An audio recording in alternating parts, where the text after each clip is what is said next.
안녕하십니까, 장윤선입니다. 왠지 이 자리에는 김어준 씨가 앉아야 될 것 같은데 잘못 앉은 것 같기도 하고 제 자리가 아닌 것 같기도 하고 그렇습니다. 오늘 토론회 여기 오시는데 어렵지는 않으셨습니까? 생각보다 날씨가 많이 춥지 않아서 다행인 것 같습니다. 자, 뭐 이제 좀 시작을 할까요? 아시는 것처럼 저희가 조국혁신당하고 장윤선의 취재편의점이 공동기획으로 하는 검찰개혁 토론, 연속 토론 오늘 세 번째 자리고요. 본격적으로 저희가 초대 손님들을 모시고 토론을 하면 좋을 것 같은데요. 일단 세 분의 패널 제가 현장으로 모시도록 하겠습니다. 더불어민주당 김용민 원내수석, 그리고 조국혁신당 박은정 의원님, 그리고 한동수 전 대검 감찰부장님 세 분 모시겠습니다.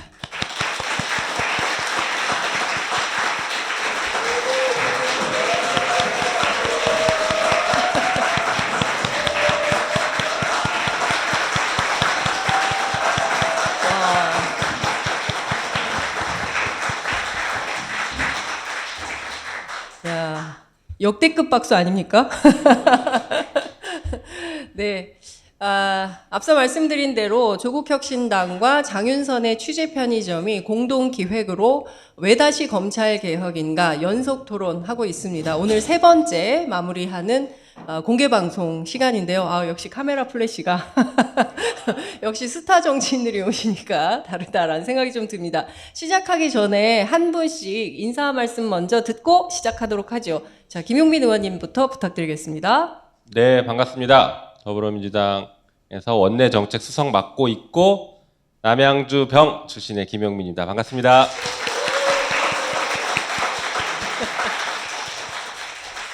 네, 안녕하세요. 조국혁신당 국회의원 박은정입니다. 반갑습니다.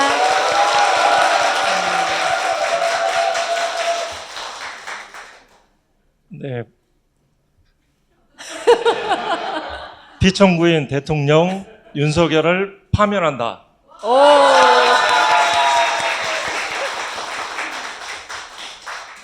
한동수 변호사입니다. 맡은 자리에서 참된 민주주의를 위해서 애쓰시는 여기 모인 그 위대한 시민들께 감사의 인사 말씀 올립니다. 네.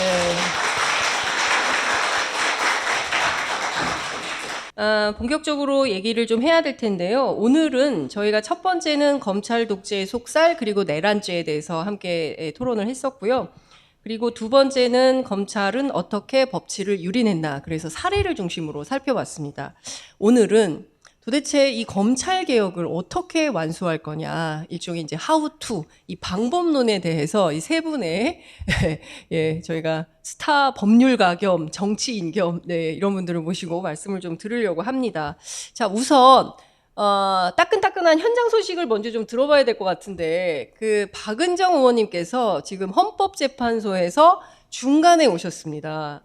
예, 지금 그 탄핵 소추단 단원으로 활동을 하고 계시는데 오늘 현장 어땠는지 좀 간략하게 브리핑을 좀 해주십시오, 의원님. 네, 오늘 최종 변론 기일이고 저희 이제 청구인 측에서 종합 변론을 마쳤습니다. 어떤 증인들, 증거들을 모두 종합해서 설명을 잘 드렸고, 마지막으로 헌정질서 수호를 위해서 피청구인 이 파면 사유가 차고 넘치기 때문에 민주주의를 위해서 헌법재판관들께서 신속하게 파면을 해주실 것을 촉구하는 그런 최종 변론을 했고요. 피청구인 측에서는 저는 사실은 이제 헌법재판 진행되는 내내 도대체 비상계엄을 선포한 이유가 뭔지를 피청구인이 설명을 해줘야 된다. 이유를 알 수 없었기 때문에, 그래서 오늘도 마지막 날까지도 그 이유를 알 수 없어서 오늘은 설명을 해주지 않을까 했는데, 오늘도 마찬가지로 야당의 뭐 폭거와 예산을 삭감했고 뭐 이런 얘기를 하면서 그게 비상계엄에 전혀 이유가 되지 않는데 뭐 그런 얘기를 하고, 피청구인 측에서는 아무것도 설명하지 못하고 개변 아닌 개변으로 계속 끝까지 일관하고 있다. 그래서 파면이 반드시 이루어져야 되고 그래야 대한민국의 민주주의가 다시 회복할 수 있고 그날 내란을 막아주셨던 또 시민들께 감사하는 그런 자리를 반드시 기회를 가져야 된다. 그래서 마지막까지 저희가 최선을 다하겠다 하고 선고를 빨리 해주시기를 저는 바라고 있습니다. 네. 그 비상계엄 이유를 하나 말씀드려야 될 것 같은데 지금 말씀하신 것처럼 윤석열 측에서는 비상계엄의 이유를 제대로 얘기를 못해요. 근데 그나마 하는 게 입법복주 탄핵 남발 예산 삭감인데요. 윤석열이 계엄을 처음에 그 모의하기 시작한 건 2024년 3월입니다. 다시 말해 작년 3월이에요. 작년 3월에는 윤석열이 얘기하는 입법복주가 없었습니다. 윤석열이 입법복주라고 얘기하는 건 특검법 우리가 계속 발의하고 거부권 행사하니까 또 발의하고 이걸 입법복주라고 얘기하는 것인데 작년 3월 달에는 김건희 특검법 하나랑 50억 클럽 특검법 딱 하나 이 두 개밖에 없었습니다. 그거 하나씩 발의했던 것. 그리고 탄핵은 5명밖에 없었어요. 검사 3명. 그중에 뭐 손준성 뭐 기소됐잖아요. 그리고 이정섭 엄청나게 많은 비리가 막 폭로됐었죠 그 당시에. 그리고 한 명은 안동환 검사라고 서울시 공무원 간첩 조작 사건에서 공소권 남용으로 확정 판결을 받은 사람입니다. 할 수밖에 없는 사람들을 셋을 했고 이상민 장관은 아시는 것처럼 그 이태원 참사 책임자로 저희가 탄핵을 했죠. 한 명이 이동관이었습니다. 이동관 탄핵하니까 도망가 버렸지 않습니까? 이 5명 탄핵했는데 탄핵 남발이 다 아니었죠. 게다가 예산 삭감은 그 당시에 예산 시즌이 아니었기 때문에 예산 삭감이 있을 수가 없습니다. 그래서 이 3가지를 얘기하고 있는 것이 다 거짓말이다 라는 것을 좀 분명하게 지적하고 싶고 그걸 왜 했냐? 장기 집권입니다. 장기 집권 오늘 이제 검찰 얘기 계속 할 건데요. 장기 집권의 주체는 누구냐? 검찰이라고 저는 봅니다. 검찰 독재를 완성시키기 위한 그런 수단을 썼죠. 예전에 전두환은 군부 독재를 완성시키기 위해서 계엄 선포하고 비상입법기구 만들고 개헌까지 갔는데 윤석열이 그 스텝을 그대로 밟아가고 있었거든요. 근데 이 사람은 군과 함께 독재를 할 생각은 별로 없었던 것 같아요. 검찰을 가지고 독재를 하고 싶어 했던 것이죠. 그래서 결국에는 내란이 최종적으로는 실패한 게 아닐까 싶고 군을 완전히 장악하지 못하고 그들도 이게 결국에는 검찰한테 열매가 돌아갈 것이다라고 생각을 했을 거라고 저는 봅니다. 그래서 이런 것들이 좀 종합적으로 판단이 되어야 될 것 같아서 탄원서를 냈습니다 어제. 네, 뭐 같은 취지의 말씀인데요. 표현만 달리하는 것인데 검사나 이제 검찰총장 할 때는 대통령의 야욕을 품어서 그걸 실현시켰고 또 대통령이 되고 나서는 그 욕망을 멈추지 않고 또 계속 그 장기적인 독재의 그런 것들을 획책하였다고 이렇게 생각이 됩니다. 그러니까요. 지금 그 3분 말씀을 종합해 보면 오늘 토론회는 정말 잘 마련이 되었다. 예, 그 검찰 독재 완성을 위한 계엄이었으니 이거를 잘 분석해야 다시는 검찰 독재가 불가능한 그런 나라를 만들어야 되지 않겠냐라는 생각이 좀 드는 건데요. 방금 전에 속보가 하나 들어왔는데 그 김계리 변호사 있잖아요.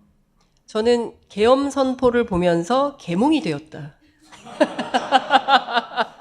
잘 계몽이 되었다. 예, 계몽이라는 말이 나왔어요. 근데 사실 그 굉장히 오랜만에 들어봅니다. 저는 초등학교 때 그 계몽사 출판사 이거 보면서 컸는데. 전 잘 모르겠습니다.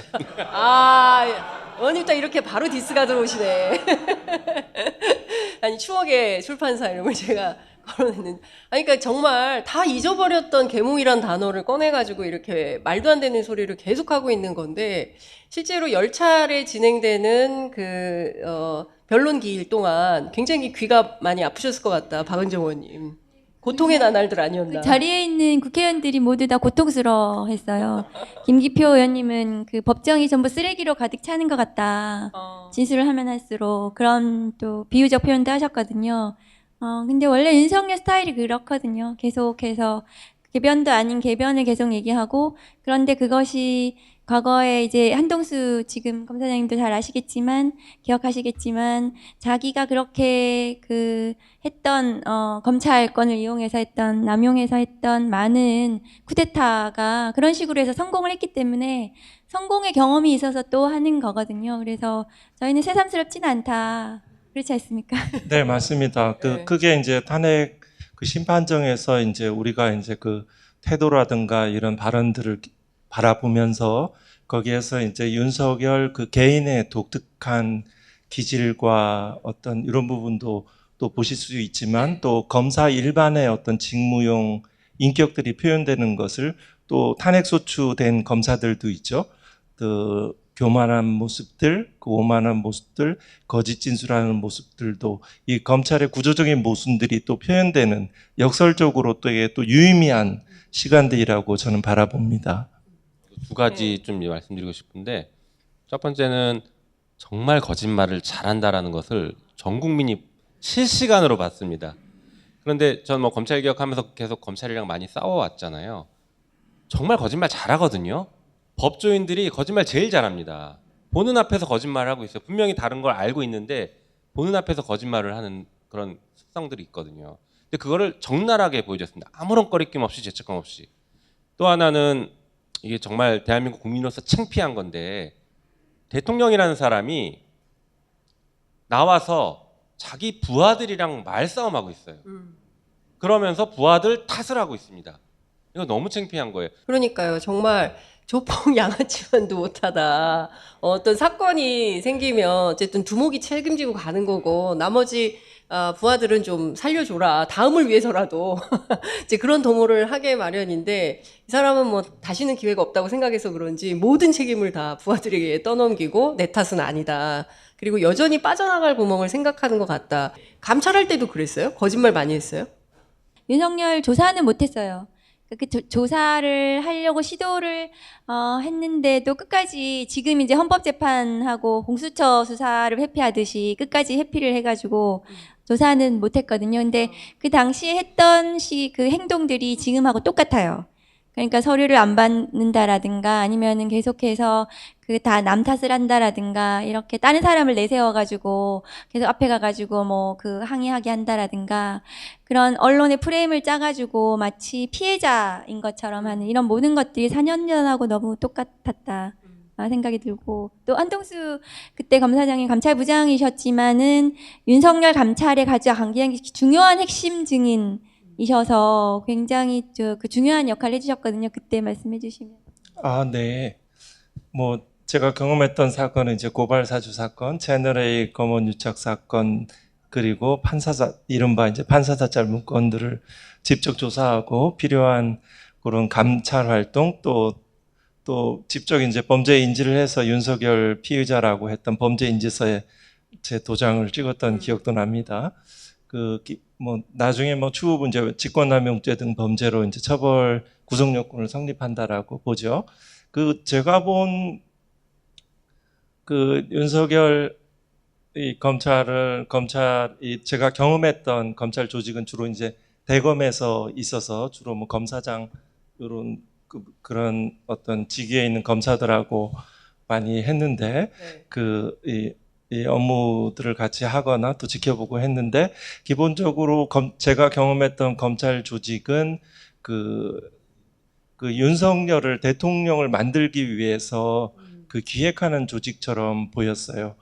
정치검사와 부패검사가 주요 요직들을 차지하고 언론과 합작을 해서 이러한 활동들을 했죠. 윤석열의 입장에서는 특수활동비를 통해서 검사들을 부려서 자기의 이제 대통령이 되고자 하는 욕망들을 실현해가는 이런 과정들로 이렇게 느껴졌습니다. 제가 뭐 공정과 상식의 대변자인 양 자신을 이렇게 국민을 속였지만 그 과정에서 이제 제가 본 것은 굉장히 불법을 많이 저지른다.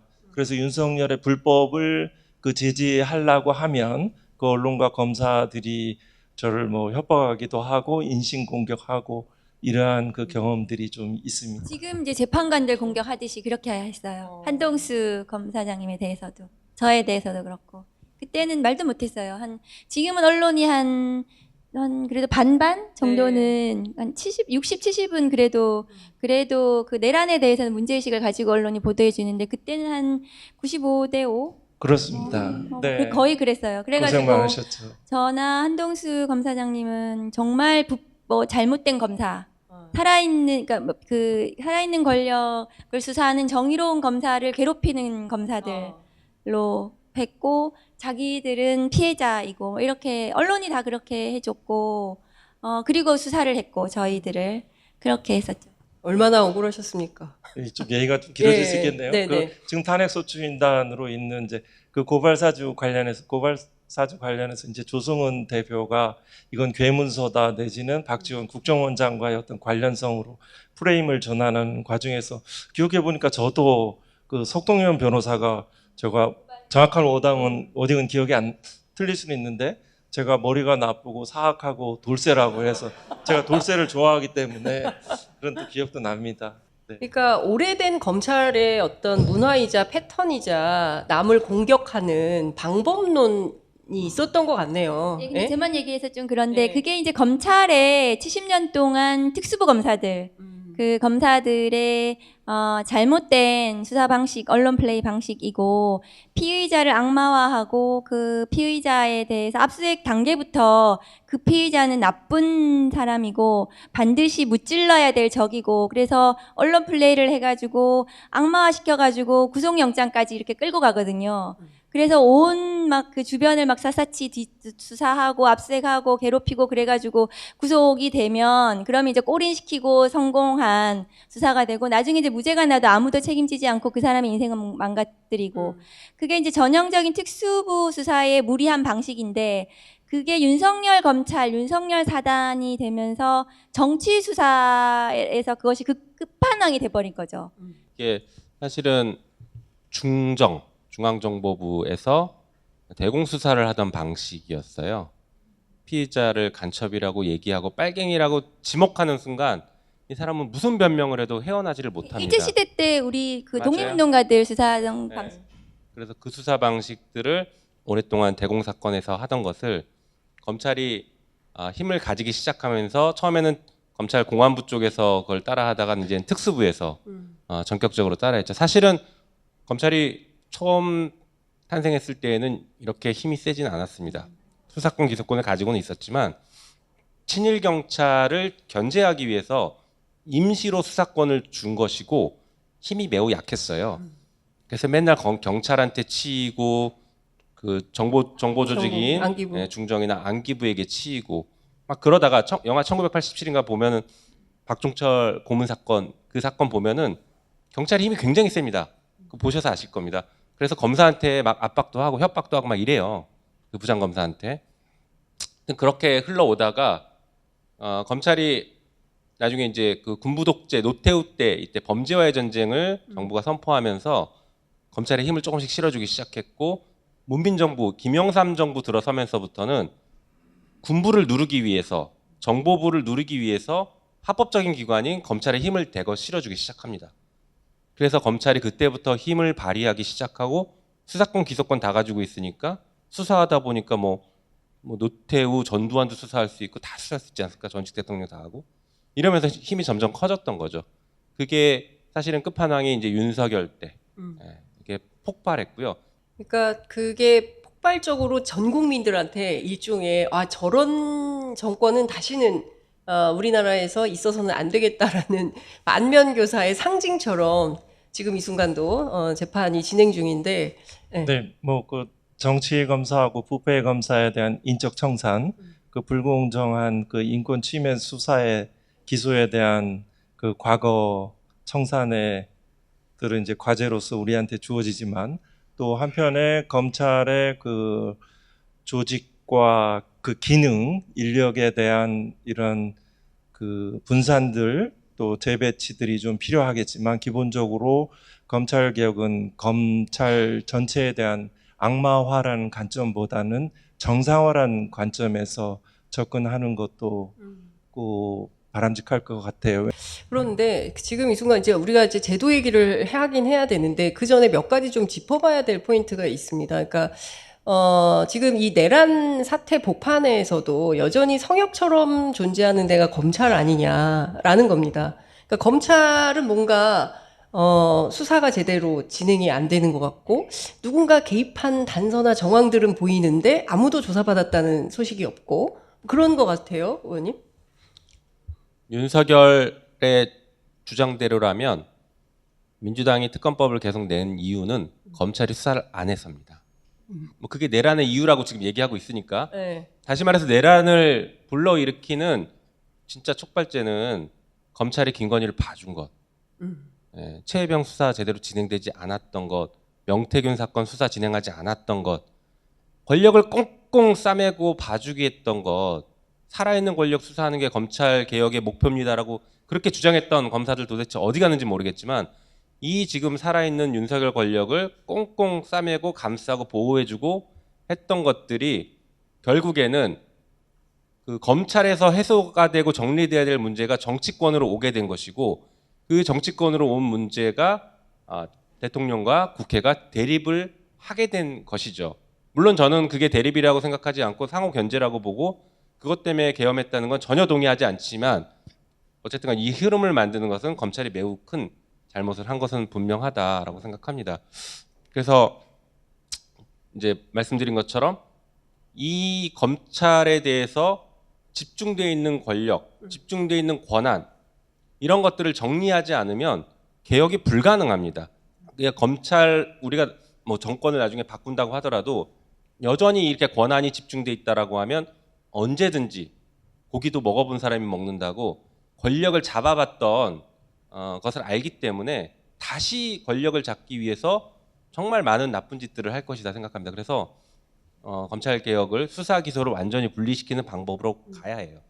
그런데 이제 수사 기소 분리를 얘기하면 꼭 이 걱정하시는 분들이 있습니다. 경찰이 너무 세지잖아. 경찰한테 수사권 주면 너무 세지는 거 아니야? 이 걱정하시는 분들 많은데요. 반은 맞고 결과적으로는 틀린 얘기입니다. 왜냐하면 권력이라는 것은 누구에게든 어쨌든 간 남용될 수밖에 없습니다.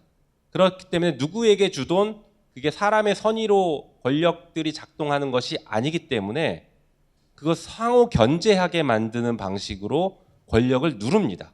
그래서 경찰한테 줘서 경찰이 힘이 세면 경찰을 다시 견제하는 장치들을 두면 되는 것이죠. 대한민국 국민들이 가장 신뢰하지 않는 기관이 국회입니다. 이번에 조금 신뢰가 올라갔지만요. 여러분 국회 진짜 싫고 못 믿잖아요. 국회의원들 저 나쁜 놈들 이러잖아요. 근데 국회는 대한민국에서 가장 막강한 권한 중에 하나인 입법권을 갖고 있습니다. 왜 국회한테 입법권을 줄까요? 뭐 국민의 대표이기도 하지만 국회는 다양한 방식으로 견제를 받습니다. 행정부로부터 견제받고 검찰이 기소해서 직 날아가지 않습니까? 사법부로부터 견제받고 이 견제를 해놨기 때문에 국회에게 큰 권한을 주는 것이죠. 똑같은 방식입니다. 경찰도 혹은 새로 생길 수사기관도 우리가 믿기 어렵기 때문에 권한을 못 준다고 하지 말고 권한을 주고 네. 견제할 수 있게 만들어두자 이렇게 말씀을 드리고 싶습니다. 어쨌든 지금 그 내란 수사와 관련해서 검찰 그다음에 이제 국무위원들, 대통령실 뭐 이런 쪽이 계속 수사가 비어 있어서 내란 특검도 지금 통과가 안 되고 있으니까 그에 대한 궁금증들이 좀 있을 것 같아서 여쭤봤고요. 일단 제도와 관련해서 좀 여쭤봐야 될 것 같아요. 이따가 플로우 질문을 받기 전에. 민주당의 방안, 방금 전에 말씀하신 검찰 개혁안이 있고 또 조국혁신당의 방안이 따로 있는 저희 당은 이제 이미 발의를 했기 때문에 저희들이 발의한 내용을 중심 먼저 말씀을 좀 네. 드리고 싶거든요. 자료를 이걸 또 네. 만들어 왔어요. 네. 그래가지고 보이실는지 모르겠는데 저 큰 화면 보시면 됩니다. 우선은 지난 이제 8월 28일 날 저희는 검찰개혁 입법을 발의를 해가지고 지금 국회에 계류 중에 있습니다.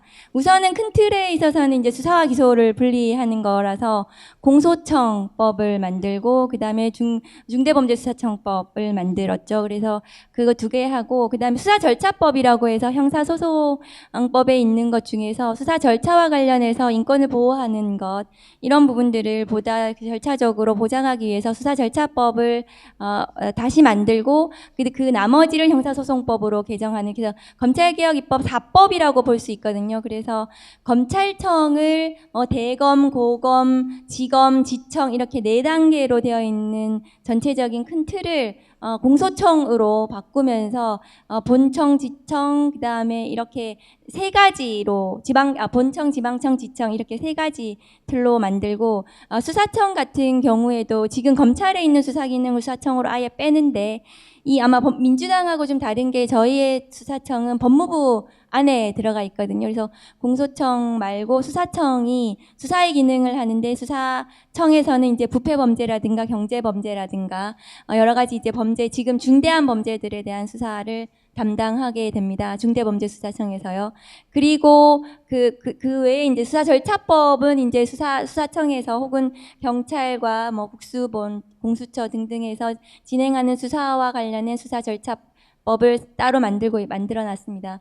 지금 보시면은 지금 중대범죄수사청이 저렇게 이제 여러 가지 수사를 나누어져 있는데 저 수사청장은 수사를 또 하지 못하도록 견제하고 저 부패 경제와 공직자 선거 방위 사업 그다음 마약 대형 참사 이 세 개 본부장이 수사지 감독을 할 수 있도록 이 세 개는 합치지 못하도록 또 견제하도록 이렇게 하고 있거든요. 수사청장이 또 마음 다르게 먹고 이게 그 권한을 너무 크게 행사하지 않도록 하고 공소청 같은 경우에도 공소를 제기하는 권한을 주지만 기소심의위원회를 또 법으로 따로 설치를 해서 이 공소 제기에 대한 어떤 통제 방안을 저희들이 마련해 놓고 검사는 행정공무원화를 시킨다. 그래서 검사징계법이라든가 검사보수법, 검사정원법 등등을 모두 폐지해서 제가 검사징계법 폐지안을 발의를 해놨거든요. 그리고 검사는 그냥 행정공무원으로 만들어서 계속해서 견제를 받는다. 그래서 권한을 너무 많이 가지고 있거든요. 검사가 영장 청구권, 기소권, 수사권, 수사 종결권, 공소 취소권 뭐 등등 모든 것을 가지고 있기 때문에 그 모든 권한을 분산시키면 하나의 권한을 행사해서 문제였다거든요. 윤석열이라는 사람이 그 모든 권한을 혼자 다 행사한 거예요. 어떤 사건에 대해서. 그러면 그것은 언제든 부패할 수밖에 없습니다. 남용할 수밖에 없고 나쁜 마음을 먹으면. 그래서 분산한다 기본적으로. 그래서 저는 검찰청을 해체한다는 말을 좋아하지 않거든요. 그것은 검사들이 만든 나쁜 프레임이에요. 검찰청을 해체하는 것이 아니라 재건축하는 것입니다. 정상화하는 것이고요. 그래서 검수완박이라는 표현도 안 쓰셨으면 좋겠어요. 검사들의 수사권이 마치 정의로운데 그것을 뺏는다는 이런 걸 검사들이 만든 거거든요.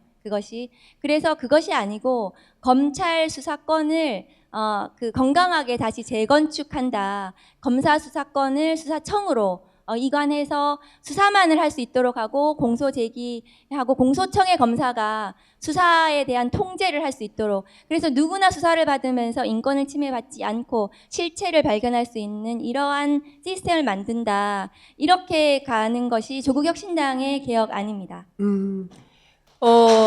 일단 박수. 도표로 보니까 어떤 것인지는 간명하게 이해는 되는데, 네, 뭐 보태실 말씀 있으시면, 네. 마이크를 좀 켜주시면 좋을 것 같습니다. 네. 이렇게 좋은 화면들을 만나서 네. 해서 역시 예. 조국혁신당이 근본적이고 혁신적으로 실천적으로 하고 있다는 그런 생각은 듭니다. 그래서 이걸 보니까 이제 평소 생각했던 부분도 있고 그래서 간단한 의견입니다. 직접, 네. 국민의 한 사람으로서 예. 지금 현재 것들은 이제 현행 헌법이 존재하는 것을 전제로 해서 실질을 중시해야 되니까 이 공소청이라는 말은 지금 이제 검찰청장은 헌법에 규정되어 있는 명칭이기 때문에 이거를 뭐 굳이 검찰청이라고 유지를 해도 되지 않나? 왜냐하면 공판과 집행 업무도 하고 있고 뭐 가사나 이런 데서 국가 뭐 이런 소송 대리도 하고 있으니까요. 또 이런 측면이 하나 있고 또 하나는 여기에서 이 부분 공직자 선거하고 방위선업 마약 대형 참사는 지금 검찰청법이 2022년 5월 9일 날 개정되면서 결국 부패 경제 부분만 직접 수사가 이제 가능한 쪽으로 돼 있어요. 그러면 요 공직자 방위 산업 마약 이런 부분들은 현재 국수본 경찰 쪽에 있는 거기에 마약 이런 네. 안보 이런 것들이 있거든요. 그것들에 대한 그런 어떤 관계에 대한 고민들이 좀 있었으면 하면 좋겠고요. 만약 이것들을 뭐 어디에 배치해야 될 문제는 뭐 어떻게 보면 이렇게 합리적으로 하시면 될 것 같고요. 검찰의 기소권만으로도 엄청난 권한이에요. 그거는 이제 불기소할 수 있다는 거죠. 디올백 불기소했잖아요. 김건희 주가 조작 기소하면 되는 사건 기소하지 않잖아요. 또 실질적으로 보면 인력의 재배치 문제가 있어요. 그 검찰의 범죄 대응 역량과 수사의 전문성은 그 검찰 수사관으로부터 나와요. 현재 6,300여 명들이 있는데 이 인력들이 이런 구조화에 되면 어디로 갈 것인가? 중대범죄수사청으로 대략 제가 이제 정성적인 표현으로 하면 30 내지 40%는 일로 갈 것 같아요. 네, 여기서 이제 사직하고 네. 사직하고 다시 지원해서 들어가야 돼요. 이 검찰 수사관은 이제 고공단부터 9급까지 있죠. 고공단하고 3급부터 9급까지 있는데 직급을 유지하는 형태로 이렇게 사직하고 법무부를 사직하고 이쪽으로 가겠죠. 이제 검사들이 이제 2,300여 명의 검사들은 그 뭐 상급 내지 5급으로 이제 그쪽 수사관으로 가야 되는데 이건 상당히 소극적인 뭐 아주 드물 것 같아요. 뭐 이런 정도의 인력의 그런 문제들이 있고 또 하나 하면 네. 불기소 통제에 대한 측면들이 있어요. 아까 말씀드린 그 별도의 독립된 그 검찰 감찰청뿐만 아니라 그 불기소에 대한 통제들은 결국 직접 민주주의 요소니까 아마 다 고려하셨을 네, 다 텐데 그 부분도 규정에 다 이제 저희 해놨는데 너무 기소 대배심 정도의 어떤 국민들이 참여해서 기소를 강제하는 역할들. 우선 네. 이제 그 불기소에 대한 이상입니다. 가장 큰 것은 이제 재정 신청의 확대. 재정 신청을 모든 범죄에 대해서 할 수 있도록, 할 수 있도록. 확대시킨다. 네. 그런 취지로 좀 네. 나아갈 것 같습니다. 그러니까 구조개혁에 대해서 얘기하니까 생각보다 조금 딱딱하긴 합니다. 그죠? 저희는 되게 재밌거든요. 이렇게 전문가들이시니까 이게 되게 재밌고 늘 하던 얘기니까 막 이렇게 가야 된다라고 생각하는데 우리 그 객석에서 너무 조용하셔가지고 조금 제가 재미나 웃긴 요소가 좀 필요하겠다라는 생각이 좀 들어서 말씀을 좀 드렸고 일단 저희 당 안도 좀 말씀을 드려야 될 네. 것 같은데요. 재미없으시죠? 김용민 네. 의원님 박수 한번 주세요. 네. 감사합니다. 검찰 개혁이 얼마나 위험하냐면요. 저거 하다가 A급 수거 대상으로 분류됩니다. 조심하셔야 됩니다. 네. 저는 지금 조국혁신당에서 이제 안을 말씀해 주셨고, 지금 검찰 개혁 얘기할 때 되게 자연스럽게 검찰청 폐지와 공소청 설치 중수청으로 가는 이 얘기가 거의 표준처럼 이제 정립이 됐어요. 근데 제가 21대 때 저 법을 처음 냈을 때만 해도 죽일 놈 됐습니다. 검찰청 폐지 법안 냈고, 공소청 설치 법안 냈고, 황운하 의원께서 중수청 설치 법안 이렇게 세트로 같이 냈거든요. 저거 냈다고 당 내에서도 저 나쁜 놈 네가 뭘 한다고 정부적 판단 없이 법을 이렇게 내냐. 그 유명한 철호배입니다. 예. 당이 발칵 뒤집어지고 막 그랬거든요. 언론에서도 막 공격하고 뭐 검찰을 뭐 힘을 너무 막 쓴다 국회가 막 이렇게 되게 그래서 그 과정들을 건너오는 게 만만치 않았는데 이제는 누구나 다 검찰청 폐지를 당연하게 얘기하고 있고 심지어 검사들마저도 검찰청 폐지된다라고 알고 있습니다. 예, 그래서 너무나 당연한 사실로 이렇게 급변하게 됐고 이걸 우리가 얘기할 수 있다는 게 저는 너무나 일단 뿌듯합니다. 어쨌든간 그 민주당 안은 사실 조국혁신당 아까 말씀드린 것처럼 뿌리가 같기 때문에 그 크게 차이는 안 납니다. 근데 중요한 차이점 몇 가지만 말씀드리면 이렇습니다. 저희는 수사 기소를 분리하는 것을 대원칙으로 삼았기 때문에 수사권을 가진 곳과 기소권을 가진 곳을 같은 부처 내에 두지 않는다라는 원칙을 세웠습니다. 그래서 지금 조국혁신당은 법무부 내에 공소청과 중대범죄수사청이 있지만 저희의 안은 법무부 내에는 공소청만 두고 중대범죄수사청은 저희는 중대범죄수사처라고 부르는데 이것은 총리 산하로 보냈습니다. 총리실로. 네. 근데 총리가 그러면 수사 너무 개입하는 거 아니야? 라고 생각할 수 있기 때문에 총리는 사실상 개입하지 못하고 중간에 국가수사위원회라는 것을 둡니다. 지금 경찰위원회 같은 것인데 그걸 실질화하는 방식이죠. 그래서 국가수사위원회에서 중대범죄수사처의 중요 사항들을 결정하고 관리 감독할 수 있게 이런 구조로 짰습니다. 그래서 수사기관과 기소기관도 서로 견제할 수 있는 방식들로 가는 것이죠. 그리고 아까 이제 영장 청구권 얘기도 좀 나오긴 한 것 같은데 사실은 이 수사기관이 제대로 성공하기 위해서는 영장 청구가 필수입니다. 지금도 경찰은 수사 못하고 검찰이 수사 잘하는 것처럼 잘못 알려져 있잖아요. 그것은 영장 청구권을 검사들이 독점하고 있기 때문입니다. 경찰이 수사하고 싶어도 검찰한테 영장 청구하면 막 기각시키는 거예요. 그리고 중요한 사건은 자기들이 가져가서 자기들이 수사해 버립니다. 아, 이번에 김성훈 경찰 그렇죠. 딱 그런 케이스예요. 그래서 중대범죄수사처가 제대로 성공하기 위해서는 영장 청구 문제를 어떻게 해결할 것인가가 상당히 중요한 문제입니다. 그래서 저희가 지금 헌법에 있기 때문에 그걸 바꿀 수는 없으니까 저희가 생각하고 있는 보관은 그 중요한 사건 수사를 할 때 검사와 이 수사관이 팀을 이루는 방식으로 영장 청구와 법률 조언을 미국에서 이런 방식으로 수사를 하거든요. FBI랑 수사할 때 검사들이 파견 나와서 법적 조언을 해줍니다. 이런 방식의 팀제 방식을 취하고 이 수사와 관련해서 조언하거나 영장 청구해준 검사는 나중에 기소에는 절대 관여할 수 없도록 이런 구조를 좀 생각하고 있습니다. 그렇게 하고 그리고 이제 뭐 인력 재배치 문제도 말씀 나오시는데 그래서 저희가 이제 검찰청 폐지를 그래서 얘기하는 겁니다. 검찰청을 폐지하면 저희 인력들이 자연스럽게 어디론가 갈 수밖에 없는 구조이잖아요. 그래서 수사를 원하는 검사들은 수사기관으로 가는 것이고 나는 법률가로서 일을 하고 싶다면 공소청으로 가는 것이고 수사관들은 그 중수처 쪽으로 넘어올 가능성이 상당히 높습니다. 왜 그러냐면 지금 검찰청 내에서는 아무리 수사를 잘하고 아무리 승진을 해도 절대 검사가 될 수가 없어요. 그렇지 않습니까? 그렇지만 중대범죄수사처로 오면 수사를 잘하고 일을 잘하면 검사 출신 혹은 고시 출신보다 더 승진할 수 있고 더 상급자가 될 수 있습니다. 기회를 여는 기회가 열리는 것이죠. 그래서 올 수 있는 동인이 굉장히 크다라고 볼 수 있습니다. 그리고 수사관도 뭐 경우에 따라서는 고위직 수사관들도 있을 수 있기 때문에 상급, 2급, 1급 수사관들도 있을 수 있기 때문에 수사관들이 승진해서 올라갈 수 있는 기회들은 충분히 열려 있다 이렇게 생각합니다. 그리고 지금 있는 검찰청 그러면 어떻게 할 거냐? 공소청이면 규모가 작아지는데 그래서 이 공소청을 별도로 다른 곳으로 보내고 지금 있는 검찰청을 중수처의 사무실로 쓰게 하는 방법도 고민하고 있고 필요하면 어느 정도 층을 나누거나 해서 같이 활용하거나 하는 이런 방법들도 방법론적으로는 좀 고민을 하고 있습니다.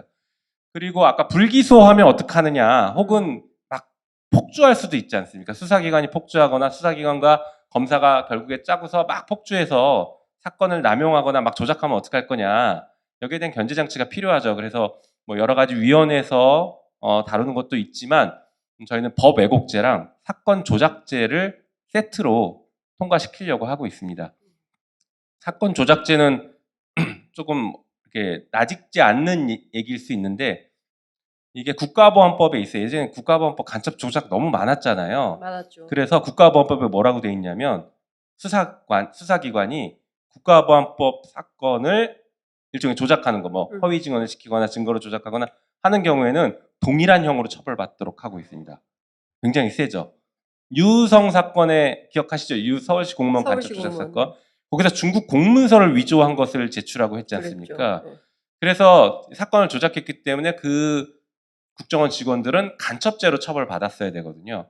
그런데 그때 황교안 당시 법무부 장관이었고 공안검사들이 절대 안 된다라고 반대를 해서 모해위증죄, 뭐 모해위증 교사 뭐 이런 것들로 그런 걸로 처벌받았습니다. 아무튼 이것들을 일반 범죄까지 확대시키자라는 것입니다. 이제 저희 당에서는 이제 저렇게 그 공소청, 수사청 이렇게 나누면서 공수처 강화도 하나 더 들어가 있는 거거든요. 그래서 공수처가 어쨌든 검찰에 대한 견제 기능을 충분히 하고 있고 수사권과 기소권 관련해서 검사들에 대한 그 지금 김용민 의원님께서는 이제 그 법으로 그 부분을 그 수사 과정에서 조작하거나 왜곡하는 경우에 처벌 대상으로 삼으셨다면 공수처가 검찰의 수사 과정에 대해서 위법 수사나 이런 것들이 있으면 검사들을 수사를 할 수가 있고 검사들에 대한 수사권과 기소권은 공수처가 모두 지금도 가지고 있거든요. 검사가 내가 잘못 수사하면 나는 절대로 처벌받지 않아 이게 그동안의 검사들의 특권이었다면 내가 잘못하면 나도 수사를 받을 수 있어. 그렇게 이제 인식이 된다면은 좀 더 수사 과정에서 위법이나 이런 것이 많이 정리가 될 수 있을 거라고 좀 생각을 하고 그리고 지금 수사청 관련해서 수사처 민주당은 수사처인데 그것을 어디에 둘 것인가는 조국혁신당에서도 굉장히 많은 고민을 했거든요. 이것을 이제 분리하는데 법무부 장관 하에 같이 두는 것 것을 우리 지지자들이 조국 혁신당 지지자들이나 아니면 민주진보 진영 지지자들이 이것에 대해서 어떻게 설명을 할 수 있을까 이제 고민을 많이 하다가 그럼에도 불구하고 법무부에 두겠다는 것은 이것이 이제 수사청이라는 게 FBI 모델이기 때문에 미국에도 있고 그리고 법무부 장관의 문민 통제가 필요하다. 그래서 만일에 총리실에 두거나 행안부에 두게 되면은 특히 다 총리실에 두게 되면은 과거에 우리가 사직동 팀이라는 굉장히 그랬던 잘못된 역사들이 있잖아요. 그래서 대통령이 자기의 직할 수사 부대를 하나 두는 듯한 이런 또 약간의 그런 또 잘못된 이런 운용 가능성도 있기 때문에 지금도 법무부 장관이 구체적 사건에 대해서는 검찰총장만을 지휘하도록 이렇게 되어 있어요. 그러니까 그렇게 공소청장과 수사청에 대해서 문민인 법무부 장관이 통제할 수 있도록 해야 되지 않는 것인가. 대통령과 법무부 장관을 통해서 이렇게 그런 시스템을 고민을 했는데 어쨌든 이것은 국회에서 민주당에서 발의를 하게 되면 같이 논의해서 가장 바람직한 안, 우리의 지지자들이 어떤 안을, 국민들이 어떤 수사청을 바라는 것인가에 대해서 또 공청회도 통하고 이렇게 해서 바람직한 제도를 만들어낼 거라고 생각을 합니다. 제가 네. 잠깐 뭐 재미를 위해서 반박하면 네, 결국에 다 비슷한 생각인데 이제 저희도 이제 논의할 때 법무부에 같이 두는 안도 제안은 됐었어요. 근데 저희가 그거를 반대했고 결국에 최종적으로 채택하지 않은 게 특수성 때문에 그렇습니다. 지금 우리가 검찰을 개혁하려고 하는 게 이 수사 기소가 집중돼 있기 때문이고 다 검사 출신 법무부 장관이 또 올라가 있으면서 그냥 법무부 자체가 하나의 검찰청이에요.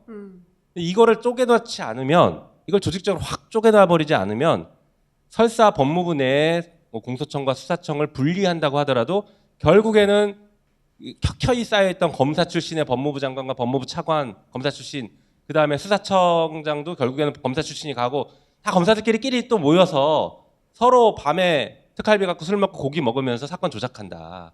이거는 조직을 분리시켜서 조직 간에 조직 논리가 생겨야 된다라고 본 겁니다.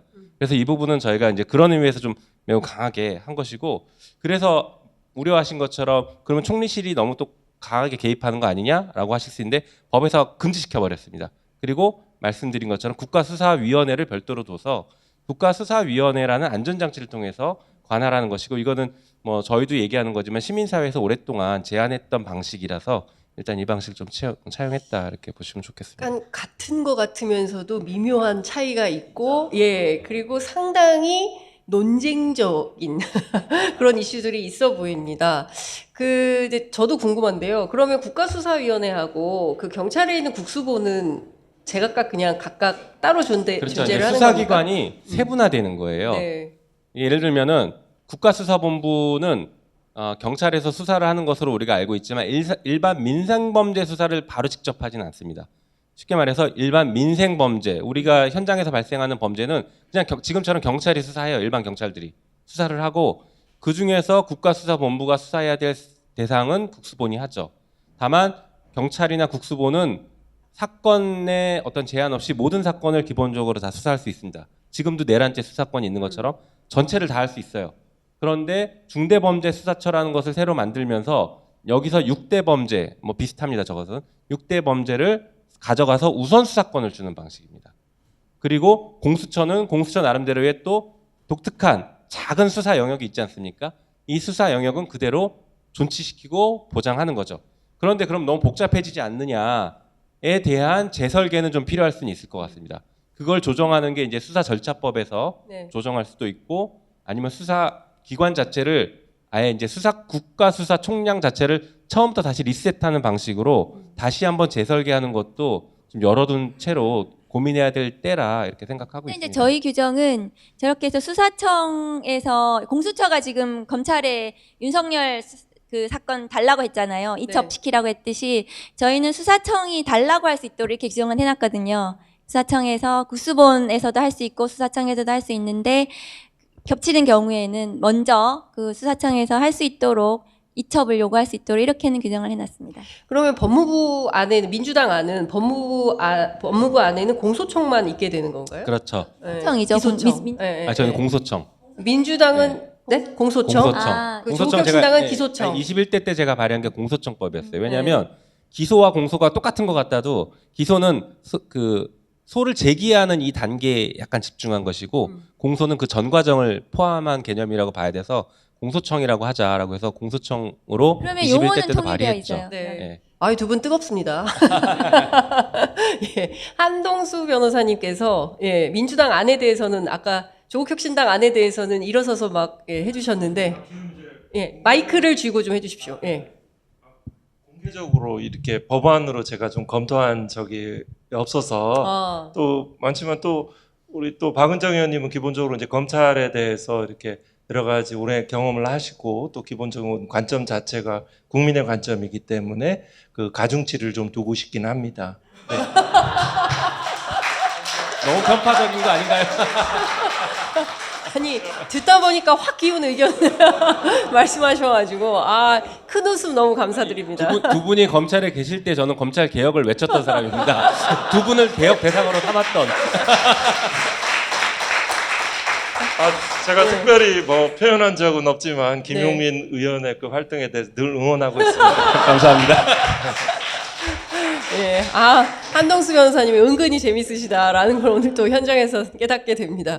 그런데 국민들은 뭔가 이번에 보니까 윤석열 검찰 보니까 도무지 이건 눈뜨고 볼 수 없는 수준이어서 반드시 검찰 개혁이 필요하다라는 이제 총의는 모아지고 있는 것 같은데 말씀하신 내용을 쭉 들어보니 그것이 민주당 아니든 조국혁신당 아니든 검찰은 엄청 싫어할 것 같다.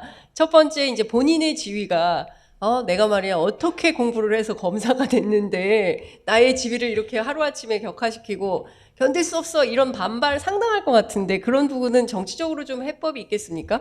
김용민 의원님께 먼저 반발이 여쭐게요. 크겠죠. 근데 이제 조국혁신당 안이랑 저희가 생각하는 안이랑 이제 약간의 또 미세한 차이들이 조금씩 있어요. 근데 나중에 다 잘 토론을 통해서 합칠 겁니다만 어떤 거냐면 지금 말씀하신 그 반발을 저희도 좀 고민을 많이 했어요. 그래서 저희는 공소청을 만들면서 검사들이 공소청에 오는 검사들은 자기들은 법률가로서 자부심을 가지고 공소청에서 일을 하고 싶은 사람들이 올 거라고 생각을 합니다.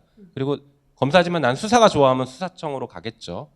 네, 이런 법률가로서의 어떤 자부심을 가지고 일을 하고 싶어하는 사람들을 최대한 존중하고 그 지위를 보장해주는 방식으로 가야 이 사람들이 부패하지 않는다라는 관점으로 접근을 하고 있습니다. 그래서 저희도 이제 처음에 검사 징계법이랑 검사 정원법, 검사 보수에 관한 법률 이런 것들을 다 폐지를 검토했다가 이거는 일단 조금 더 보류하고 고민해보자. 그리고 검사들 얘기도 좀 들어보자라고 해서 일단 이 부분은 보류를 해둔 상태입니다. 네, 그래서 네. 이 부분에 약간의 차이는 있습니다. 제가 2022년 5월 이제 문재인 정부 이제 그 마지막 부분에 그 취임식 전날 검찰청법이 이렇게 통과가 됐잖아요. 그때 여러 가지 그 대검에서 그 검찰청 그 개혁에 일제히 반대하는 정말 예외 없이 다 반대하는 검찰 조직의 조직적인 대응들, 근무 시간에 논리 개발하고 이런 모습들을 보면서 했는데요. 일단은 뭐냐면 그 당시에는 그렇다 하에서 항상 역풍, 검사들의 저항, 검사의 퇴로 이런 부분은 고려 요소가 아니에요. 그거를 딛고 왜냐하면 아마 뭐 구체적으로 제가 여론조사를 한 건 아니지만 정당에 대한 지지율보다 검찰 개혁에 대한 지지율이 그 찬성하는 율이 더 높을 것 같아요. 네. 높아요. 더 높죠, 네. 그죠? 그러니까 이제 기본적으로 이제 차기 정부가 이제 공정하고 청렴한 민주정부가 수립돼가는 과정에서 이렇게 이미 논의는 충분히 됐기 때문에 바로 이제 뭐 정권이 집권하면 바로 하겠다라는 그런 방식보다는 검찰 물론 이제 민주주의를 이제 회복하고 민생을 또 살리고 또 경제 그 외교 분야에 대해서 정비하는 부분이 또 아주 우선적인 과제로 상정이 되겠지만 검찰 개혁에 대해서 기본적인 국민들에 대한 그런 설명들, 이 동의를 얻는 과정들을 거치고 그게 오히려 더 많은 분들이 참여할 수 있고 선거 투표에 참여하고 동의하실 것 같아요. 네. 항상 생각보다 검사들은 그때 일일이 막 그 검사장들 방송하고 출연하고 스케줄 잡고 나가서 각종 단체들 있잖아요. 무슨 학회들 가서 언론에 사고 이런 것들은 생각보다 그 힘들이 약해요. 네. 그런 부분을 너무 크게 두려워할 필요는 없을 것 같아요. 나가면 돼요. 네. 나아가면 돼요. 일종의 이제 검찰 네트워크라고 불리는 것들이죠. 그런 것들이 학자, 언론, 검사들, 검사 출신 변호사들 이쪽에 똘똘 뭉쳐서 논리 개발하고 민주당이 뭐 하면 막 그 공격하고 비판하는 그 네트워크 형성돼 있어서 그렇게 하고 있는데 말씀하신 것처럼 뭐 그게 그 검찰의 저항이 무서우면 여기까지 오지도 않았죠. 검찰의 저항은 당연히 진압하고 갑니다. 그거는 철저하게 진압하고 가는데 그렇다고 해서 우리가 개혁을 하는데 그 이제 굉장히 중요한 국가 수사 혹은 국가의 범죄와 관련해서 처리하는 절차를 담당하는 이 기관에 대한 새로운 설계를 하는데 여기에 대한 고민과 배려들이 조금 더 깊고 폭넓을 필요는 있다라는 생각을 합니다. 그래서 국민들이 보시기에도 그렇지 검찰청 폐지하고 공소청 가는 것 압도적으로 높습니다. 그런데 그러면 이 만들 때 공소청이 잘 돌아갈 수 있게 만들어 달라라는 요구 또한 상당히 높을 거라고 저는 예상합니다. 그거 당연하지 않겠습니까?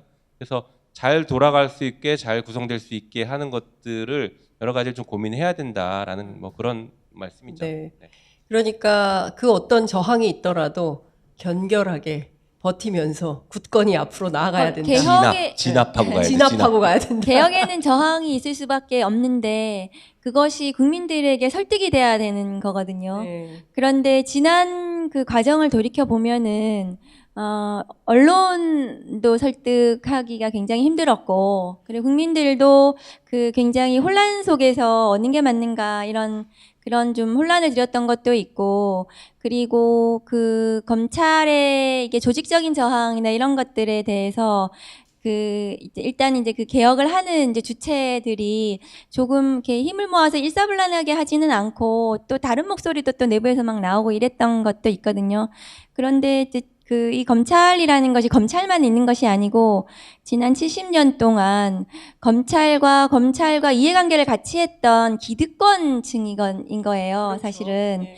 그러니까 그 검찰에 지금 2,300명의 검사와 검찰 조직만 뭐 이렇게 재건축을 하면 되는 것이 아니고 검찰의 이해관계를 같이 했던 기득권들을 함께 지금 이제 그 이해시키고 설득시키면서 그것이 오히려 더 그 건강한 검찰권을 수사권 행사, 기소권을 행사를 통해서 자기들한테 이익이 된다는 설득을 해줘야 되는 거거든요. 예를 들면은 특수부 검사들이 최근에 이제 뭐 그 삼성의 이재용 회장 같은 경우에 그 무죄가 났단 말이죠. 무죄가 왜 났는지는 모르겠지만 수사와 기소에 관여했던 검사들도 그거에 대해서 아무도 책임을 지지 않아요. 그렇잖아요. 그 어마어마한 사건을 수사를 했는데 그 사건을 수사를 했으면 유죄를 받도록 했어야 됐고, 그럼 무죄가 났으면은 이 무죄에 대해서도 뼈저린 반성과 뭔가를 해야 되는데 그냥 수사하고 기소할 때 엄청났잖아요. 네. 그런 모든 것들에 대한 고려와 함께 개혁이 이루어져야 힘을 받고, 그리고 국민들을 설득해내고, 그러면서 뭐 제도권에서도 힘을 받고 그럴 것이다. 근데 그것은 매우 힘든 과정일 거라는 생각은 들거든요. 그러니까 뭐 검찰 너네 미우니까, 윤석열 검찰 너무 미우니까 그냥 다 때려 부셔, 이렇게 진행을 해서는 안 되는 거고, 어쨌든 검찰에서 해야 되는 기능들이 있는데 그 기능들을 최대한 건강하게 국민들을 위해서 행사할 수 있도록 하면서 견제하고 감독하고 민주적으로 통제하고, 그리고 외국의 선진 제도들을 제대로 우리가 벤치마킹하면서, 예를 들면 이런 거거든요. 그 미국 같은 경우에는 수사권이 굉장히 많은 기관들이 가지고 있어요.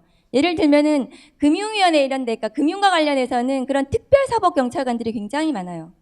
그러니까 우리처럼 검사만 수사를 가지 않는다고요. 경찰만 하지 않고 전문성을 가진 그런 그룹들, 그런 전문성 가진 그 기관들이 수사를 함으로써 훨씬 더 제대로 된 판부를 도려낼 수가 있는 거예요. 근데 기소권을 가지지 않고 수사권을 가지고 그 수사를 또 의뢰를 시키고, 그러니까 굉장히 촘촘하게 절차적으로 견제를 할 수 있으면서 제대로 된 전문성을 발휘할 수 있도록 하면 그 금융과 관련한 비리를 제대로 척결할 수 있고, 이런 식으로 접근이 필요하다. 그러니까 앞으로 나가야 될 방향은, 이제 우리가 수사청을 만들었지만 그 수사청과 관련해서는 특사경을 확대라든가 이런 시스템을 좀 더 외국의 거를 좀 더 벤치마킹을 할 필요가 있다. 그러니까 좀 그 거시적으로 장기적으로 개혁의 방향을 추진을 시켜야 되겠다. 저는 그런 생각을 하고 있습니다. 네.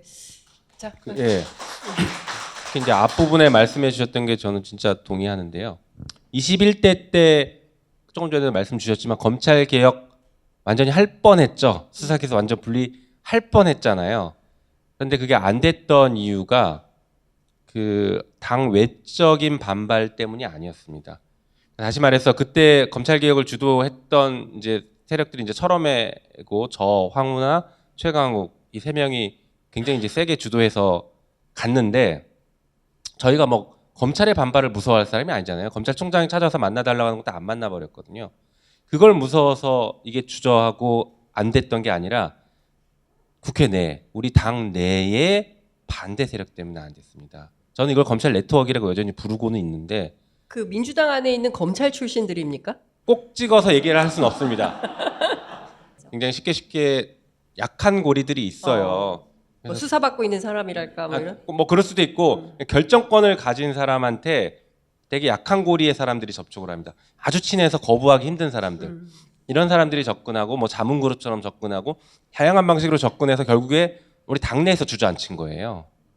그래서 간신히 뭐 2대 범죄 놔두고 4개 없애고 간신히 여기까지 간 거예요. 어쨌든 간 이런 흐름들이 있었고 실제 중요한 개혁을 주저앉히는 것은 우리 내부의 반발 혹은 내부의 이견입니다. 그래서 의원님 지금 말씀 주신 것처럼 내부가 진짜 똘똘 뭉쳐서 쫙 밀어붙이고 추진하는 게 진짜 중요하고 조국혁신당이랑 민주당이 결국에 가는 점은 같아요. 목적지가 똑같습니다. 그래서 저희가 수시로 만나서 수시로 협의해서 이 목적지를 향해서 잘 나가보겠습니다.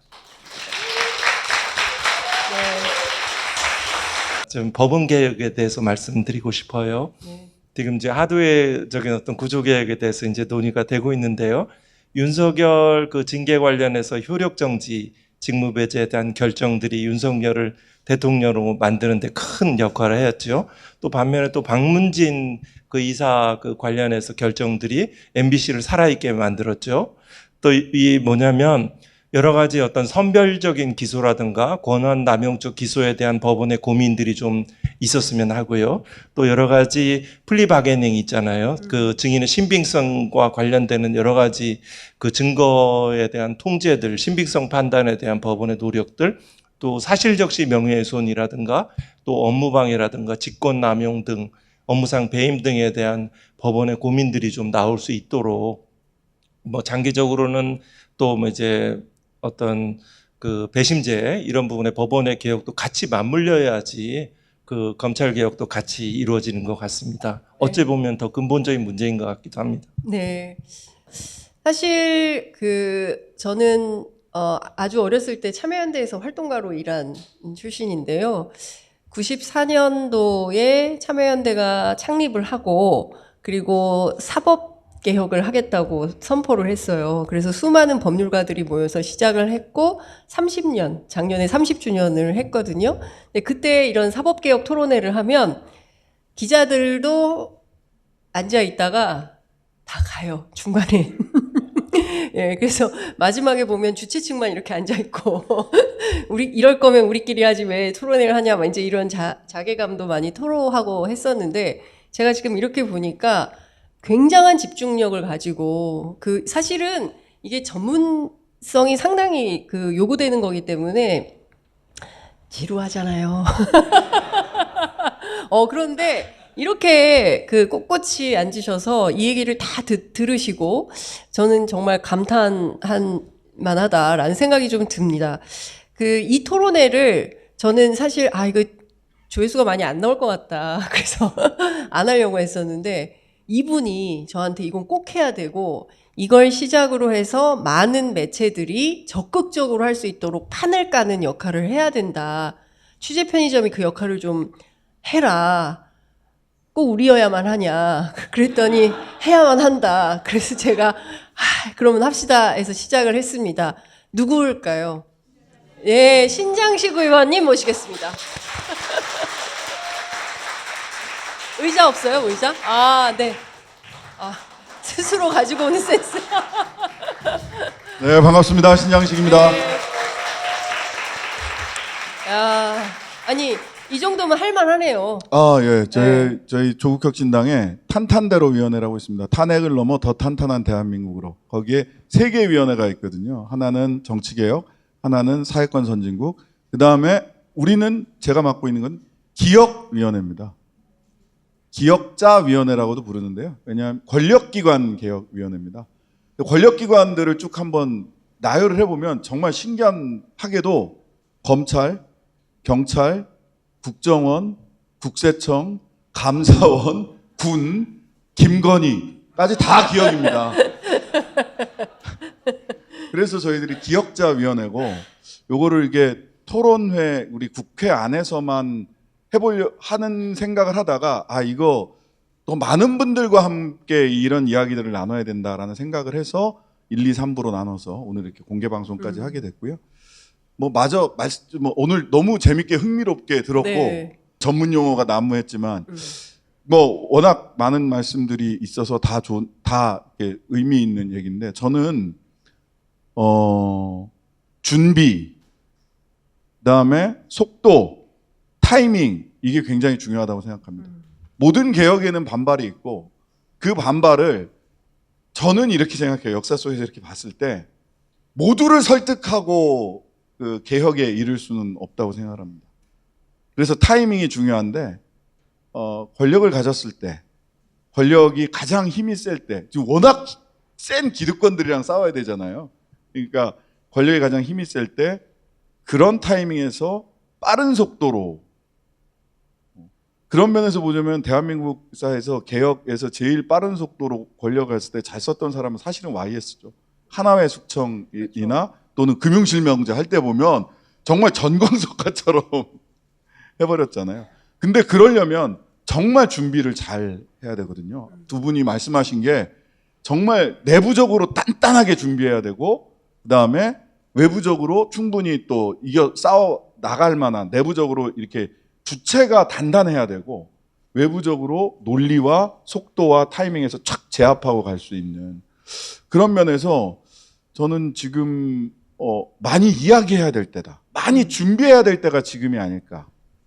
그래서 오늘 굳이 이렇게 이런 자리, 뭐 굉장히 바쁜데 탄핵 심판의 와중에 뭐 이 와중에도 검찰 개혁을 많이 준비하고 많이 얘기해서 전광석화와 같이 제압을 해야 된다. 네.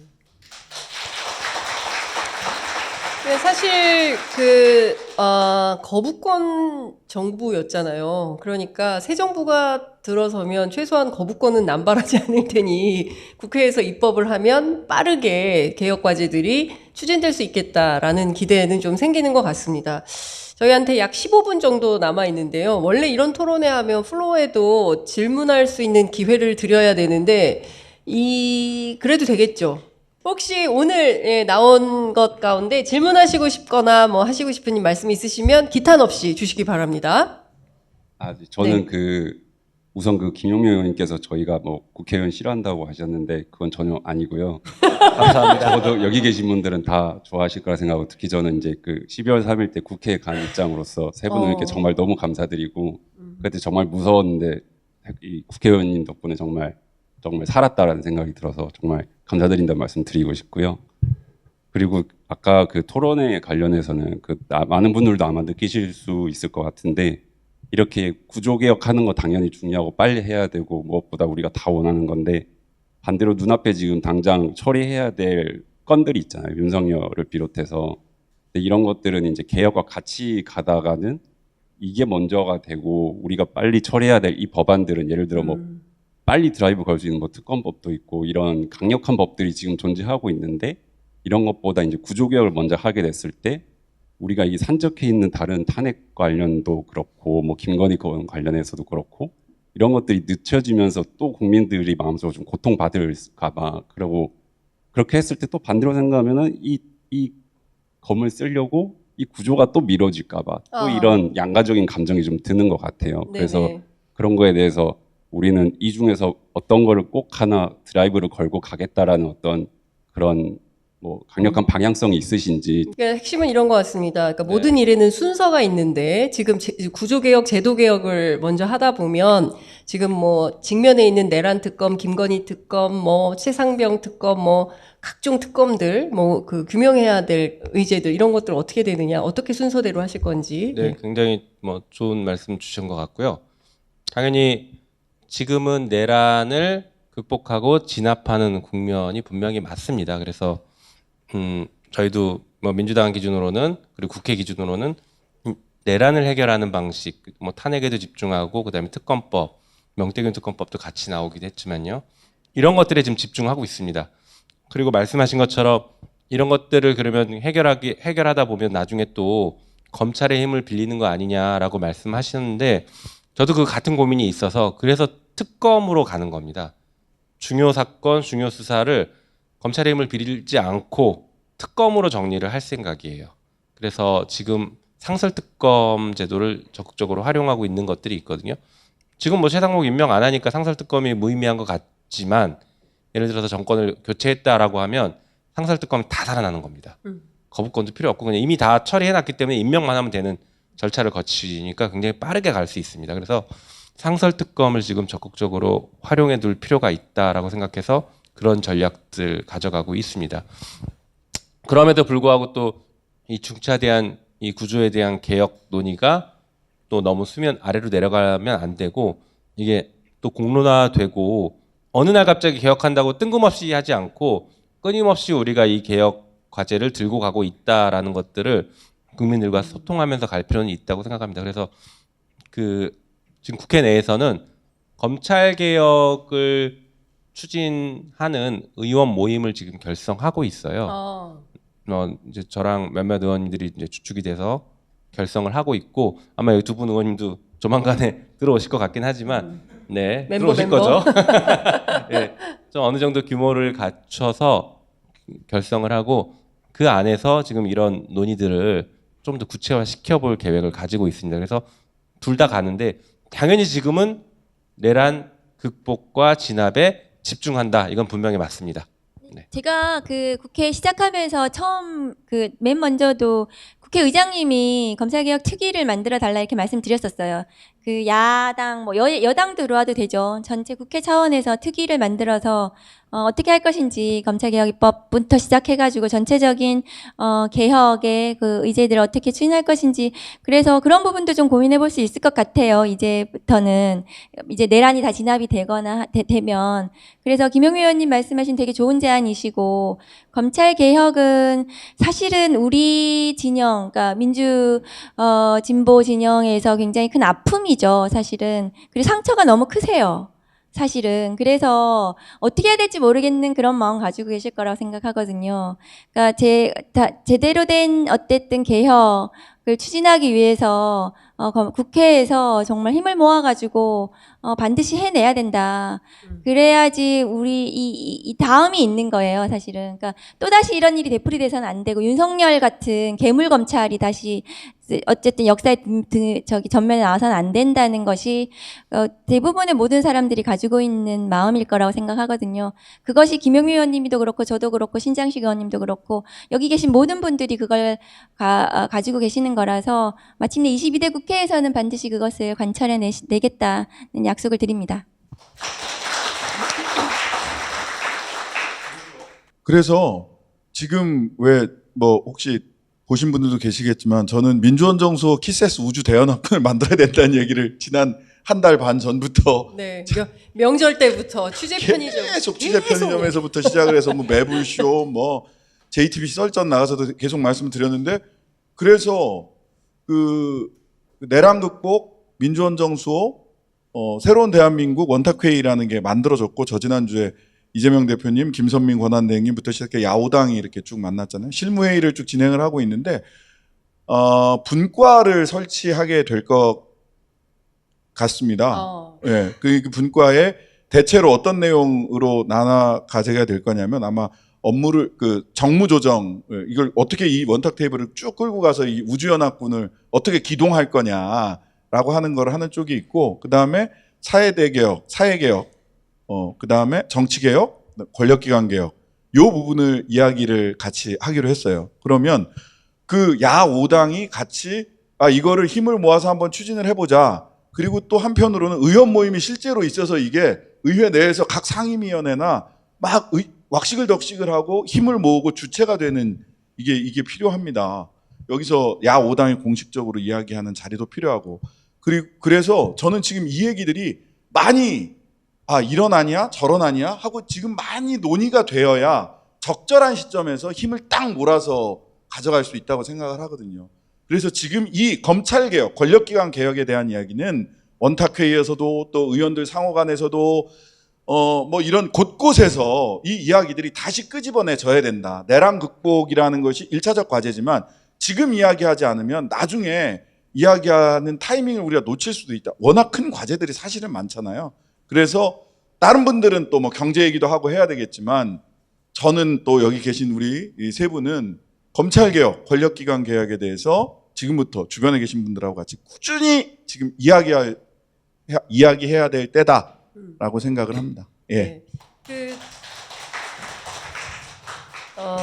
키세스 우주연합군은 대한민국 연합정치 역사에서 새로운 이정표가 될 것 같다라는 생각이 좀 듭니다. 제가 극아이라 많이 떨리는데 양해 부탁드립니다. 괜찮아, 괜찮아. 1987년 6월 14일, 15일 공포에 떨면서 명동성당에서 밤을 샜던 그날을 생각하면 용서가 안 됩니다. 네, 도저히 용서할 수 없어요. 그 힘이 여기까지 저를 나오게 하는 것 같습니다. 박은정 의원님께 제가 드리고 싶은 말씀이 있는데, 박은정 의원님이 검찰 생활하실 때 대한민국 역사상 최고의 성범죄 관련 수사검사다라고 인증을 받으셨어요. 검찰 내부에서. 여초 커뮤니티에서 많이 알려져 있지 않은 게 조금 서운한데요. 그거를 살리기 위해서라도 외람되지만 중대범죄에 저는 민주주의의 적이 차별이라고 생각하는데, 차별 관련 항목을 넣을 수 있다면 차별 반대, 차별 금지, 성차별, 인종차별, 종교차별, 뭐 지역차별, 학력차별 많잖아요. 그죠? 그런 차별을 국가가 수사할 때가 되지 않았나 이런 생각이 들어서 그런 하나의 중대범죄로 된다면 우리 박은정 의원님의 역량을 더 살릴 수 있는 기회가 되지 않을까 그런 생각이 들어서 말씀드렸고요. 예. 아니 근데 처음에 1987년 6월 14일, 15일 그때 그 마음으로 지금 37년 넘게 이 민주화의 한 길로 걸어오시는 선생님을 위해서 우리 모두 뜨거운 박수 한번. 정말 저런 민주시민들께서 그날 국회대로 앞에 다 모여주셨고 그 힘으로 빠르게 그리고 의원님들이 아주 민첩하게 월담을 통해서 탄핵 심판 기일 내내 확인하는 증인들의 증언이나 증거를 통해서도 민주 시민들이 국회에 모여서 그것을 계엄을 막아주셨다. 그것을 계속해서 증인의 증언을 통해서 확인하고 있는 자리이거든요. 이 재판이 아마 윤석열에 대한 내란 재판도 마찬가지일 거라고 생각해서 그것이 역사의 한 획을 그으셨다고 생각을 하고 그 80년 광주는 막지 못했지만은 2024년은 막으셨다. 우리 시민들께서 감사의 그렇습니다. 그 마음을 어떻게 표현해야 될지 모르겠습니다. 그래서 그것에 보답하는 마음으로 저희가 열심히 정치해야 되겠다고 생각합니다. 감사합니다. 아까 먼저 말씀하신 것과 비슷한 얘기가 좀 나올 수 있을 것 같은데요. 검찰 개혁은 제도만으로 끝날 거라고 절대 생각하지 않거든요. 검찰총장 이전부터 어마어마한 인기가 있었던 인물이거든요. 그러니까 도저히 일을 못했는데 좌우, 진보 보수를 따지지 않고 어마어마한 인기가 있었어요. 근데 그 이후의 원인이 무엇인가를 봤을 때 아까 말씀하셨던 법원의 역할, 법의 역할에 대해서 사람들이 굉장히 이제 좀 불신이랄까요? 신뢰가 없던 와중에서 윤석열의 인물이 나타나서 칼춤을 추는 걸 보면서 굉장히 많은 사람이 환호를 했었던 기억이 있습니다. 그래서 저는 검찰개혁은 당연히 해야 되지만 그것과 더불어서 법원의 개혁 그리고 우리나라의 사회의 개혁이 같이 이루어지길 바라고 있습니다. 오늘 말씀 잘 들었고요. 저는 90년대 초반에 경찰 잡지 기자로 일을 했었어요. 근데 이제 경찰 홍보지여가지고 뭐 기자의 뭐 본연의 모습을 발휘할 기회는 적었는데, 그때 이제 경찰도 많이 만나고 뭐 검사도 만나고 했었는데, 그때도 경찰들 사이에서 주제는, 그러니까 화두는 뭐였냐면 수사권 독립이었어요. 경찰의 수사권에 대해, 독립에 대해서 어떻게 생각하시냐고 진짜 용기 내서 한번 여쭤본 적이 있었는데, 우리 검사는 내 개인이 아니라 조직이기 때문에 말을 할 수가 없다, 이런 식으로 답변을 하시더라고요. 그때 제가 느꼈던 거는 경찰이 검찰의 하부 조직이라는 느낌이 들었고, 검사들은 그 상명하복 체제, 군인처럼. 그렇기 때문에 이런 많은 그 권력이 이상하게 비대하거나 또 뭐 저항하지도 못하거나 그런 일들이 생겼을 것 같고, 또 그래서 이게 지금 의원님들이 얘기하신 대로 검찰 개혁이 이루어지면 경찰의 수사권 독립은 완전하게 이루어지는지 궁금하고요. 그리고 저렇게 검찰의 권한을 축소해버리면 그 권력이 아니니까 검찰을 지원하려는 사람들이 적지 않을까, 인력난을 겪지 않을까 하는 우려도 살짝 있고요. 네. 그 두 가지입니다. 그거 네. 답변 부탁드립니다. 걱정이 많으십니다. 자, 한 분씩 두 분의 말씀을 들으신 내용을 답변과 마무리 발언을 듣는 걸로 그렇게 하겠습니다. 한 변호사님부터 하실까요? 예. 네, 네. 정리 발언 포함해서 질문에 대한 답까지. 요구가 많아서 송구합니다. 예. 네, 그 차별에 관한 그 사회의 어떤 주변부에 대한 것이 새로운 가능성이 있다라고 생각하는 사람으로서 굉장히 많은 좋은 주제를 주셨고요. 또 아주 현실적이고 실효적인 그런 질문을 주셔서 감사합니다. 해방 후에 한 10년간 경찰이 수사 기소권을 가지다가 57년도에 이 검찰이 다 현재처럼 수사 기소권은 이례적인 상황들이 한 70여 년 존속돼 왔지요. 이런 것들이 다시 원래 제자리로, 이 세계의 다른 일반적인 추세에 따라서 우린 비정상을 정상인 것처럼 살아왔으니까요, 할 때가 되었고요. 저는 마지막으로 역사의 발전을 굳게 믿습니다. 함께 할 수 있어서 좋았습니다. 감사합니다.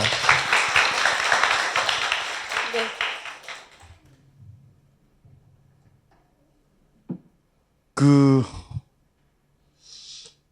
차별과 관련된 거를 어떻게 우리 법이 다룰 거냐에 대한 고민이 무척 많습니다.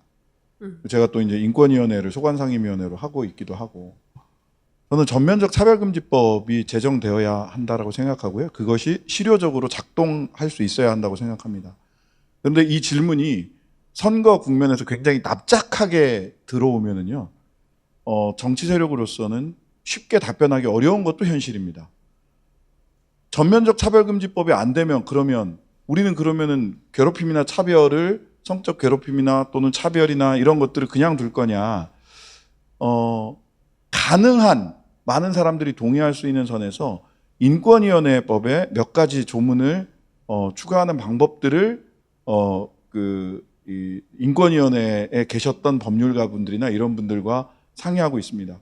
전면적 차별금지법을 목표로 하되 단 한 발짝이라도 현실의 차별을 해결할 수 있는 현실적인 법안을 마련하기 위해서 여러분들과 지혜를 모으고 있다라는 정도까지 오늘은 제가 말씀을 드릴 수 있을 것 같고요. 예. 그리고 생각보다요, 법률 전문가로서 원래 검사는 인권의 수호자입니다. 함부로 수사하지 못하고 수사를, 인권을 침해하는 수사를 하면 야, 너 그거 하지 마 라고 하는 데가 검사의 주요 임무 중에 하나거든요. 지금은 때려잡는 게 검사인 줄 알잖아요. 인권의 수호자가 되고자 하는 검사들, 그런 꿈을 가진 저는 청년들, 그런 분들이 우리 사회에 아직 많다고 생각하고요. 그런 분들이 제대로 일할 수 있도록 그러한 권한과 그러한 경제적 보상은 충분히 우리 사회가 해줘야 된다고 생각합니다. 예.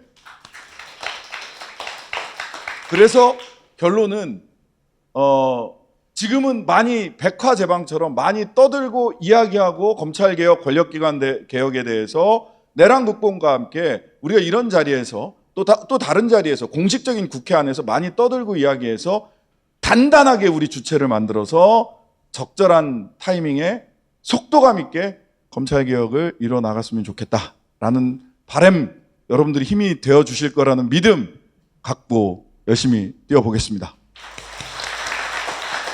네, 박은정 의원님. 네.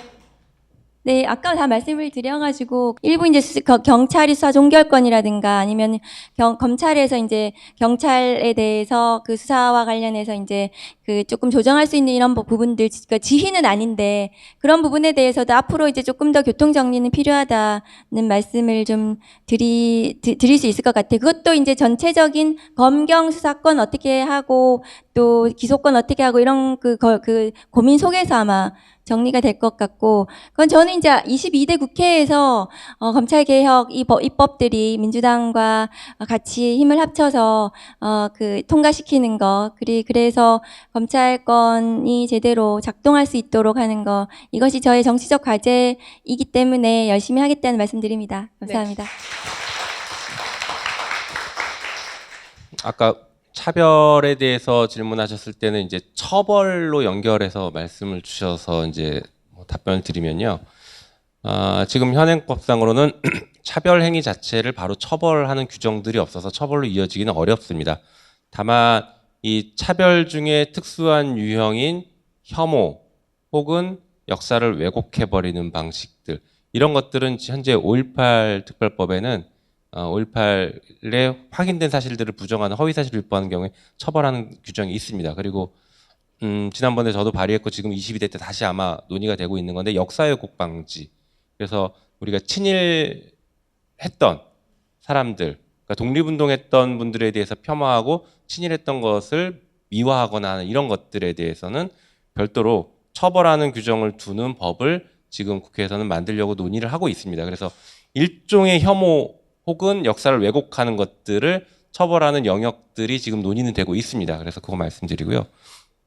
그다음에 수사권 독립 혹은 뭐 약간 지원할 수 있냐 관련해서는 저도 두 분 말씀 전적으로 동의하는데, 하나만 더 좀 첨언하자면 그겁니다.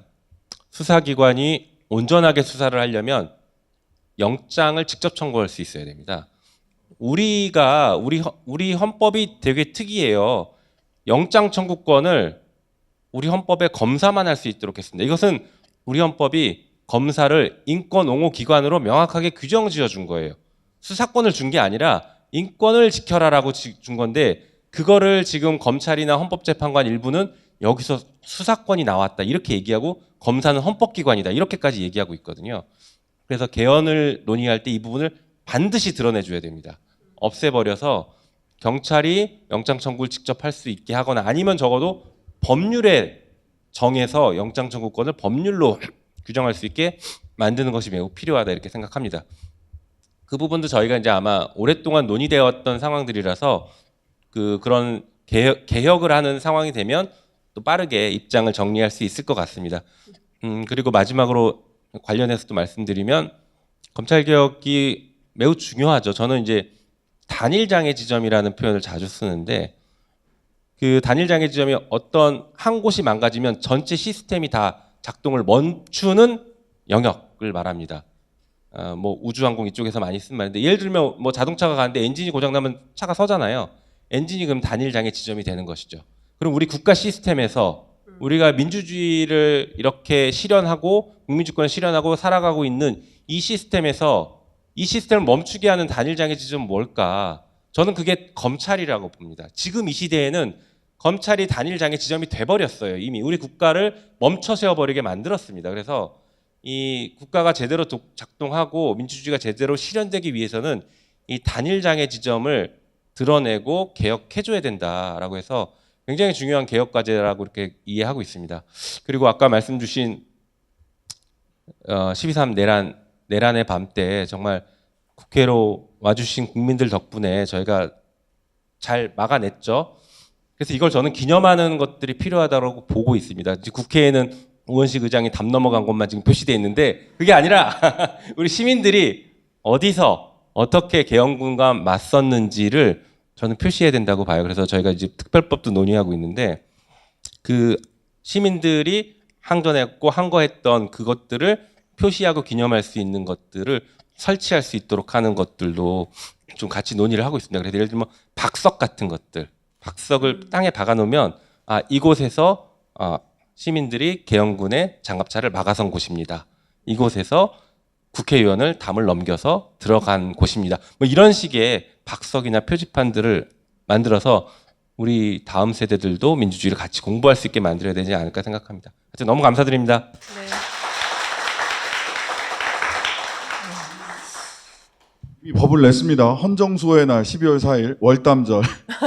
다 담 넘는 퍼포먼스 합시다. 다 담는 거. 다 월담절 뭐 이런 거 한번 하죠. 진짜로. 근데 생각보다 월담이 쉽지 않습니다. 어려워요.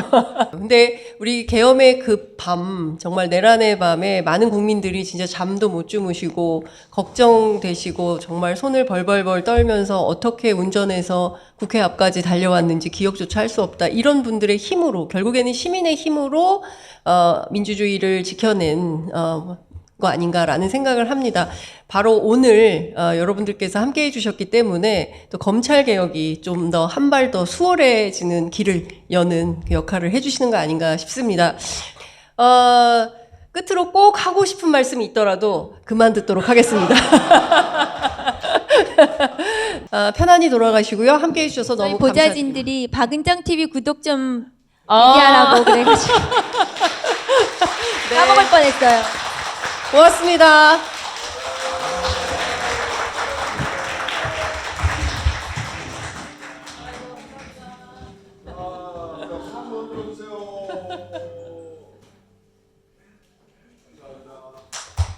네, 고생하셨습니다.